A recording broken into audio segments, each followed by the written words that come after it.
Bienvenue dans l'atelier de Sabella Fantasy. Ça vous tente un moment détente avec moi? Alors c'est parti! Bonjour mes petites fées, j'espère que vous allez bien. Alors au moment où j'enregistre cet audio, nous sommes bien samedi 10 décembre 2022, mais il m'a fallu plusieurs jours pour tourner cette vidéo. Comme vous pouvez le constater, aujourd'hui je ne vous propose pas un montage de matrice, mais je vais faire suite à mon partenariat avec la boutique en ligne Craspire. Lors de ma première vidéo, je vous avais montré, j'avais choisi des cachets de cire, j'avais choisi de la cire, enfin des timbres, de la cire, et j'avais également choisi cette très jolie tasse. Elle est donc en silicone et elle est idéale, en tout cas en ce qui me concerne, pour la résine époxy. Elle est assez grande, elle mesure 7,5 cm environ sur sa hauteur, sur 7,5 cm environ au plus large. Voilà, donc au départ, je pensais en faire des embellissements pour le scrap, mais c'est vraiment très grand et je vais plutôt partir sur toute autre chose. Voilà. Petite parenthèse, je voulais parler un petit peu de Craspire pour les personnes qui ne connaîtraient pas. Donc c'est une boutique où on peut trouver tout ce qui tourne autour du cachet de cire. J'adore cette boutique, ne serait-ce que pour ça. Mais on peut également trouver des articles de scrapbooking, des matrices, des perforatrices, du papier, des tamponnages. Comme vous pouvez le constater, il y a plus de 200 pages sur le scrapbooking. Vous pouvez également donc trouver tout ce qui est en rapport avec les moules en silicone, voilà, pour faire des bougies ou pour faire des réalisations en résine époxy ou tout autre produit qui convienne à ce type de moule. Donc si vous ne connaissez pas encore cette boutique, n'hésitez pas à aller la découvrir. Elle est vraiment pleine, pleine, pleine de trésors. En tout cas, moi, c'est une boutique que j'adore. Donc voilà, je me suis munie de gants pour protéger mes mains, comme vous avez sans doute dû le constater. Et c'est parti, je vais commencer à faire mes mélanges de résine époxy. Alors c'est de la résine que j'achète sur Amazon et il faut mélanger 2 doses identiques. C'est-à-dire que si je mets 5 ml de A, je devrais mettre également 5 ml de B. Pour être précise dans mes mesures, je prends une petite balance de précision. Je vous passe toute cette partie en accéléré car j'ai mis 2 minutes pour obtenir la quantité que je souhaitais. Donc j'étais partie sur du 1,1 où au final j'obtiens du 1,2 à peu près, mais c'est très bien. Donc voilà, comme je le disais, j'obtiens 1,2 et ça ira très bien car au départ je ne souhaite pas faire toute la tasse, je vais vous montrer. Donc je vais passer ensuite au mélange de mes deux produits.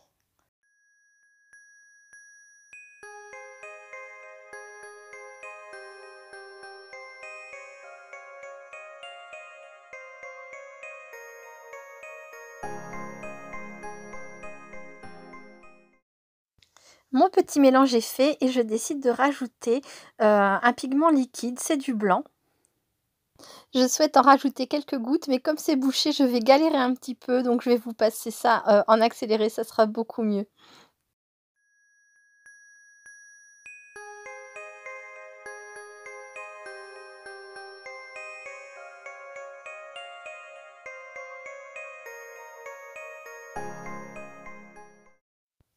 Donc voilà, je touille, je touille, je touille, je touille, je touille bien tout ça pour que ce soit bien mélangé évidemment et ensuite je vais venir verser ma résine dans le moule et je pense que vous avez deviné où est-ce que je vais mettre cette partie-là. Effectivement, ce sera comme une chantilly, un coulis, puisque la tasse a cette forme-là. Je trouve ça vraiment très chouette. Du coup, c'est une vidéo que je vais faire en plusieurs parties. Là, comme vous pouvez le constater, je fais donc la partie blanche. Voilà, je m'assure à ce que ça vienne partout, partout dans la partie du moule qui représente voilà, le coulis. Je trouve ça vraiment très joli au fur et à mesure que je remplis donc l'empreinte de cette chantilly. Je m'assure d'en mettre vraiment bien, bien, bien partout. Jusque dans les petits coins, c'est important. Et je vais pouvoir finir le reste de ma résine dans le moule parce que j'ai encore un petit peu de place au niveau hauteur.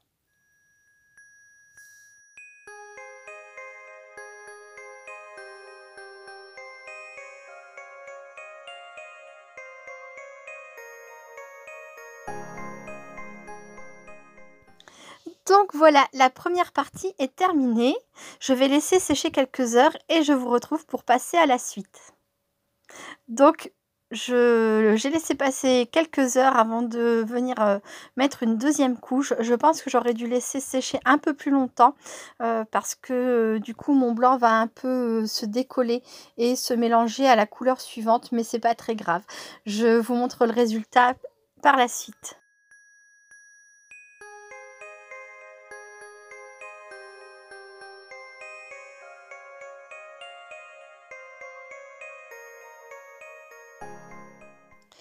Voilà, j'ai fini de touiller, donc j'ai fait 2 doses de 4,3-4,4 environ. J'ai rajouté des pigments liquides, roses, un très joli rose. Voilà, j'ai fini de touiller et là je me dis: et si j'ajoutais des paillettes?» Oui, pour que ça brille. Donc voilà, j'ajoute mes petites paillettes. Je touille, je touille, je touille, je touille. Et je n'ai plus qu'à venir donc mettre ça dans mon moule.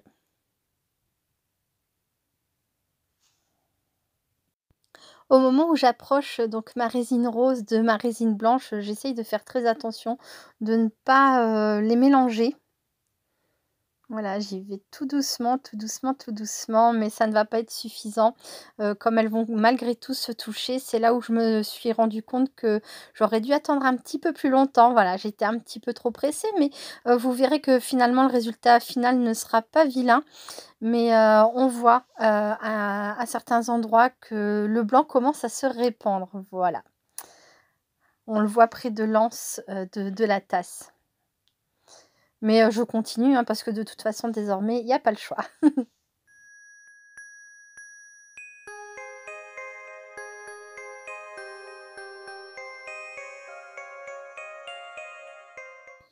J'ai fini de verser ma résine rose et désormais je vais laisser sécher pendant 24 heures. Je vous retrouve très vite. Donc voilà, les 24 heures sont passées et comme vous pouvez le constater, la résine blanche a continué à se répandre dans la résine rose, mais ce n'est pas grave. Désormais, je vais passer à une résine, je vais mettre une couche de résine transparente avec des paillettes. Après coup, je me dis que j'aurais mieux fait de faire une résine blanche comme la toute première, mais je suis partie sur une résine transparente. Je passe en accéléré.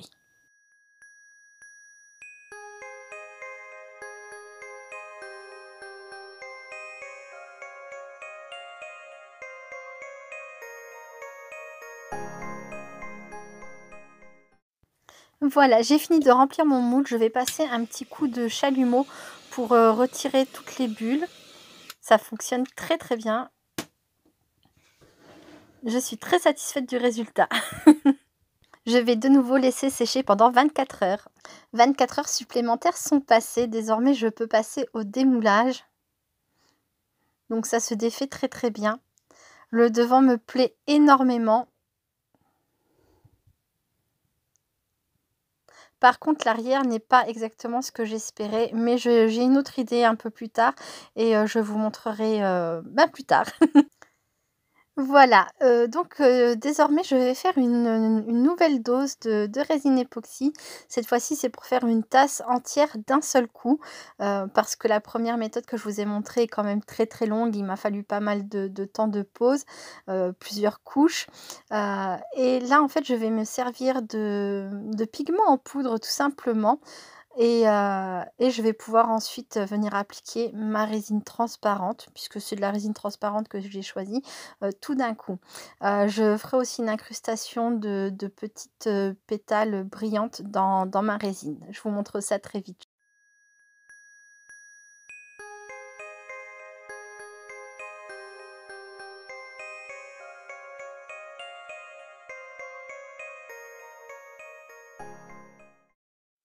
Après environ 8 minutes de temps que j'ai transformé en 15 secondes pour que ce ne soit pas trop long pour vous, voilà, j'arrive enfin à la fin de cette création. Vous voyez, ça a été vraiment très vite. Par contre, j'ai d'abord commencé par, décorer, l'intérieur du moule en utilisant donc 2 poudres de mica, une dorée et une rose. Ensuite, j'ai mis, mes pétales, brillantes et là, bien sûr, encore un petit coup de chalumeau pour chasser, les éventuelles bulles qui auraient pu être, à la surface. Ça donne un résultat plus lisse. Et une fois de plus, je suis très satisfaite. Recoucou tout le monde. Donc voilà, là je vous reprends en direct si je puis dire, hein, puisque toute la partie vocale du début de la vidéo jusqu'à maintenant, je viens de l'enregistrer. Et là, donc, je vous reprends après 24 heures donc, de temps de repos pour cette seconde tasse, pour vous montrer le résultat final. Voilà. Donc, j'ai remis ma jolie nappe, hein, puisque c'est la création du samedi. Voilà. Je fais d'une pierre deux coups, vous allez me dire, mais pourquoi pas.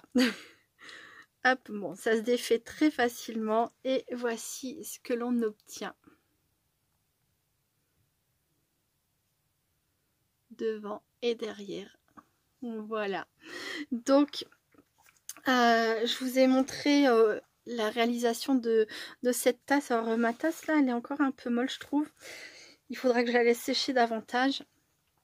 Et donc j'étais pas très satisfaite du résultat à l'arrière, donc je l'ai un peu modifié.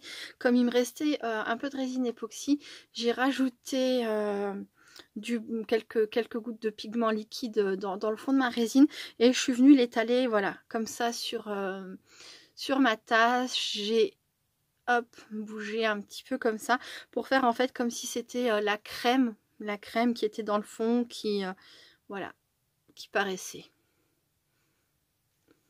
Hop, elle me plaît beaucoup plus comme ça. Voilà. Et donc, alors, pas d'embellissement scrapbooking pour ces tasses que je trouve vraiment trop grandes. Je ne sais plus qui m'avait dit. Il a l'air grand le moule, et effectivement, c'est beaucoup trop grand, hein, pour en tout cas un bijou de tranche d'album. Après, sur une couverture d'album, pourquoi pas, en venant décorer ici le trou, en venant le cacher, je sais pas pourquoi pas, avec des feuillages, des fleurs. Vous voyez, une tasse finalement un peu modifiée avec des fleurs de Noël, ou carrément on cache cette partie là avec tout un décor par dessus, voilà, éventuellement. Mais c'est vrai que sinon c'est pas trop génial pour le scrapbooking, mais on peut en faire des porte-clés. Alors, je vais prendre donc un anneau que je vais passer au travers du trou qui est fait exprès. Bon, je ne sais pas si j'arriverai à me mettre bien sous la caméra pour vous montrer. Je vais déjà le passer à l'intérieur.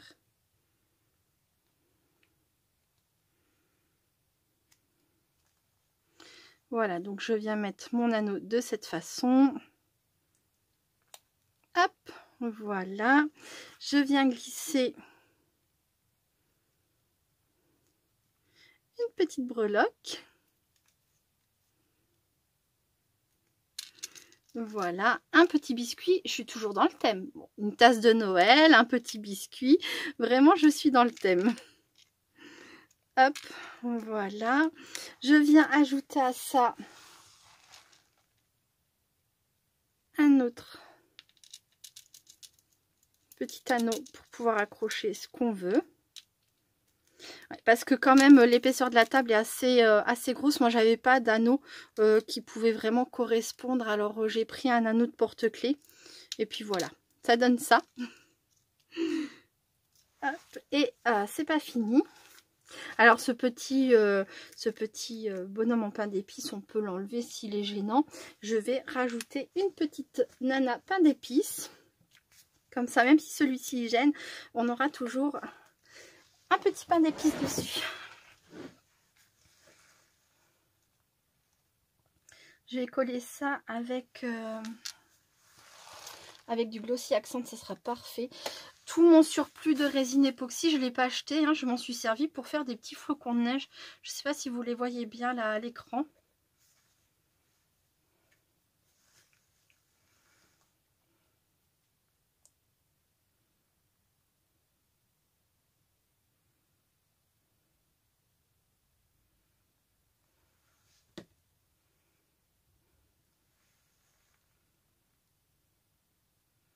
Et voilà, je viens mettre ma petite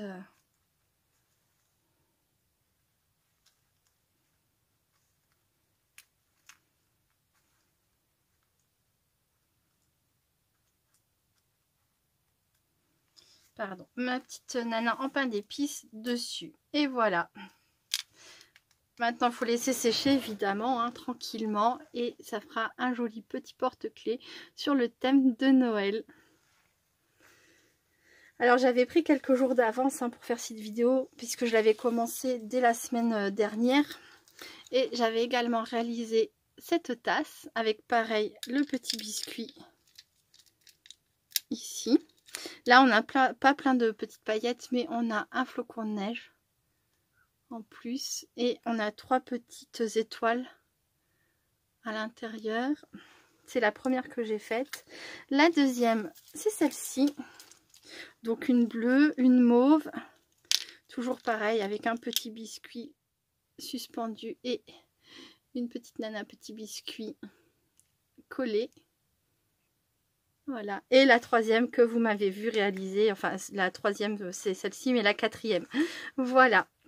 Et donc ces petits porte-clés iront rejoindre le lot de la semaine 1, semaine 2 et semaine 3 de ce mois de décembre. Voilà, ça terminera en fait mes envois. Une petite carte, les petits tags, les petits porte-clés et les 2 matrices que j'ai prévues pour chaque semaine. Voilà, voilà. Bon bah écoutez, j'espère que cette vidéo un peu particulière vous aura plu. Ouais, elle était faite en plusieurs fois, mais j'ai vraiment pas eu le choix. Ou alors il aurait fallu que je ne fasse pas cette tasse, mais j'avais envie voilà, j'avais envie de la faire, de m'amuser avec plusieurs couches, etc. Puis d'un autre côté, ça vous a montré 2 façons de le faire, une longue et une très rapide, hein. Mais le résultat est superbe, hein. Comme ça, vous voyez, il n'y a pas besoin de se casser la tête autant qu'avec celle-ci. On obtient vraiment quelque chose de très joli, très rapidement grâce à la poudre de mica, à des petites paillettes, des sequins, des confettis. Après, vous pouvez mettre ce que vous voulez dedans. Et voilà, voilà. Bon, bah écoutez, je vous remercie beaucoup d'avoir regardé cette vidéo. Donc, hop, la création du jour 10, elle est là.